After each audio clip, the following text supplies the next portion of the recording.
بسم اللہ الرحمن الرحیم نحمدہ ونصلی علی رسولہ الکریم اما بعد۔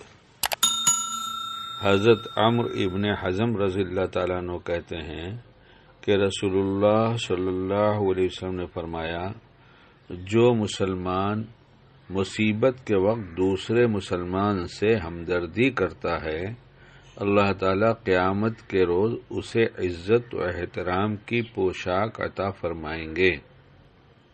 کسی مسلمان کا کوئی ضروری کام کر دینا یا اس کے کام میں مدد کرنا یا اس کی کوئی پریشانی دور کر دینا، یہ سب بھی ایسا عمل ہے جس پر حضور پاک علیہ الصلوۃ والسلام نے بہت اجر و ثواب کے وعدے فرمائے ہیں۔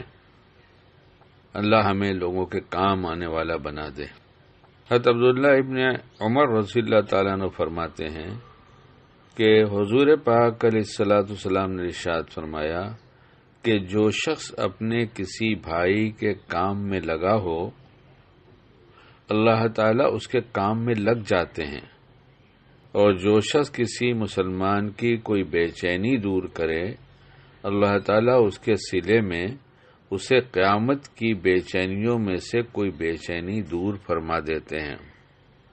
کسی شخص کو راستہ بتا دینا، کسی کا سامان اٹھانے میں اس کی مدد کرنا، ایسے بہت سے چھوٹے چھوٹے کام اگر ہم کو فکر ہو کہ ہم کسی کے کام آ جائیں تو یہ ہمیں آسانی سے ایسا موقع مل جائے گا کہ ہم لوگوں کے کام آ سکتے ہیں۔ جو لوگ دوسروں کے کام آتے ہیں، اللہ تعالیٰ کے نزدیک وہ بڑی فضیلت والے لوگ ہیں۔ حدیث میں ہے، بہترین شخص وہ ہے جو لوگوں کو فائدہ پہنچائے۔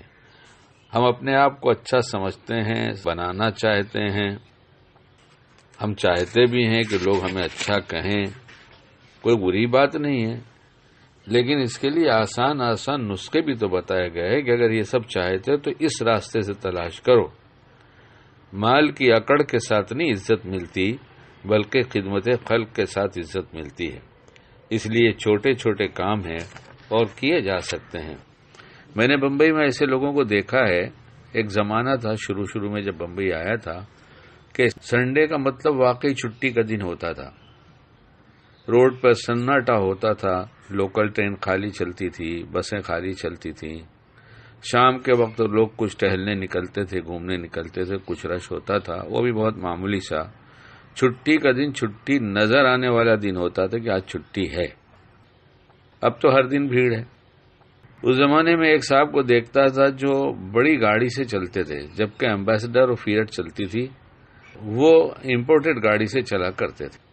اگر وہ راستے میں سانتا کروز سے بمبئی کے لیے نکلتے تھے، اور عام طور سے ان کا وقت دوپہر کا وقت ہوا کرتا تھا، اور بالکل بھیڑ عام دنوں میں بھی نہیں ہوا کرتی تھی، سنڈے تو خیر ہوتی ہی نہیں تھی، لیکن ایسے دنوں میں جب بھیڑ کم ہو یا چھٹی کا دن ہو اور وہ گاڑی سے جا رہے ہوں اور کسی کو دیکھ لیا کہ حلیے سے یہ مولوی نظر آتا ہے، تو گاڑی سائیڈ میں لگاتے اور اس آدمی کو بیٹھاتے، کہاں جا رہے ہو پوچھ لیتے، پتہ چل گیا اپنے راستے کا آدمی ہے تو بیٹھا لیتے اور اس کو پہنچاتے۔ یہاں تک کہ اگر کوئی چھوٹا ایسا روڈ قریب کا ہوتا جو ان کے راستے میں اس میں جانے میں کوئی رکاوٹ نہ ہوتی تو وہاں تک پہنچا دیتے۔ میں نے جب تک ان کو دیکھا ہمیشہ بہت خوشحال دیکھا۔ مصیبتیں پاس آئیں مگر ایسی ٹل گئیں کہ پتہ ہی نہیں چلا کہ کوئی مصیبت آئی تھی۔ اس لیے ہم عزت اور راحت تلاش کرتے ہیں، چین سکون تلاش کرتے ہیں، خدمت خلق کے ذریعے بہت آسانی سے مل جاتی ہے۔ اللہ ہم سب کو باعمل بنائے۔